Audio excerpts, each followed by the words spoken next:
તેમાં જંગલનો રાજા સિંહ પણ રહેતો હતો. એક દિવસ સિંહ ધીમે ધીમે ચાલતો ચાલતો જંગલમાં જઈ રહ્યો હતો. તે બે ચાર પ્રાણીને ખાઈ અને સરસ મજામાં બેહી અને બેઠો બેઠો જતો હતો. એવામાં એક મોટું ઘટાદાર ઝાડ આવ્યું અને ગરમીમાં મસ્ત ઠંડો ઠંડો પવન આવતો હતો. તેને થયું કે આ ઝાડ નીચે હું બેસી અને આરામ કરું. તે તો ઝાડ નીચે બેસી અને આરામ કરવા લાગ્યો અને થોડીક જ વારમાં કસાટ ઊંઘી ગયો. એવામાં એક નાનકડા ઉંદરભાઈ અને ઉંદરભાઈ ધીરે ધીરે બહાર આવ્યા અને બહાર જોયું તો સિંહભાઈ સૂતા હતા. તેને થયું લાવને આજે હું સિંહભાઈ ઉપર ચડી અને મસ્તી કરું. તે સિંહભાઈ ઉપર ચડી અને બેસી ગયા. ત્યાંથી તે સિંહ ઉપર કૂદકા મારવા લાગ્યા. તેની પૂંછડી પરથી લપસવા લાગ્યા. આમથી તેમ કૂદકા મારે અને આમથી આમ કૂદકા મારે. ઉંદરભાઈને તો મજા આવી ગઈ. ઉંદરભાઈ તો સિંહ ઉપર ચડીને શું કહે, મજા પડી રે ભાઈ મજા પડી, મજા પડી રે ભાઈ મજા પડી. એવામાં સિંહની આંખ ખુલી ગઈ.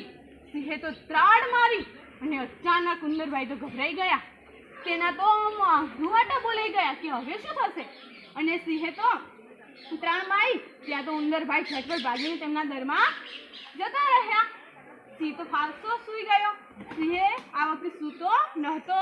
તેને ચાલ કરી હતી. તે સુવાનું નાટક કરી રહ્યો હતો.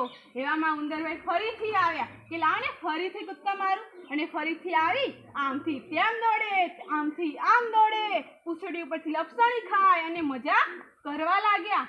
એવામાં સિંહભાઈના જેવા પંજા ઉપર આવ્યા અને સિંહભાઈ શું કર્યું, તરત પકડી લીધા. શું કર્યું, તરત પકડી લીધા. ઉંદરભાઈ કહે, સિંહભાઈ સિંહભાઈ મને છોડી દો, મારી ભૂલ થઈ ગઈ. સિંહ કે ના ના, તું મને મારી ઊંઘ બગાડી છે, તને સાને જવા દઉં હું, એમ કહેવા લાગ્યો. ત્યારે ઉંદર કહે, હું ભલે નાનકડો રહ્યો, નાનો રહ્યો, તમારી ઊંઘ બગાડી, મને માફ કરી દો, હું તમારા કોઈક દિવસ કામ આવીશ. સિંહ કહે, તું આવડું નાનકડું છછુંદરું મને શું કામ આવવાનું હશે. તે ઉંદરભાઈ કે મારું આજે પણ હું ખાઈને આવ્યો છું, મને ખાવાનું મૂડ નથી, જા હું તને આઝાદ કરું છું. એમ કહીને ઉંદરને છોડી મૂક્યો. એક બે દિવસ થયા અને બે ત્રણ શિકારીઓ જંગલમાં ફરવા નીકળ્યા અને એવામાં એમની નજર સિંહ ઉપર પડી. તેમણે શું કર્યું, સિંહને ફસાવવા માટે, પકડવા માટે એક જાલ પાથરી અને સિંહભાઈ જતા હતા અને જાલમાં ફસાઈ ગયા. અને સિંહભાઈએ ત્રાડ નાખી અને બચાવવાનો, એમને છૂટવાનો ઘણો પ્રયત્ન કર્યો, પણ સિંહભાઈ છૂટી શક્યા નહીં. આ ત્રાડ પણ સાંભળી ગયું પેલા દરમાં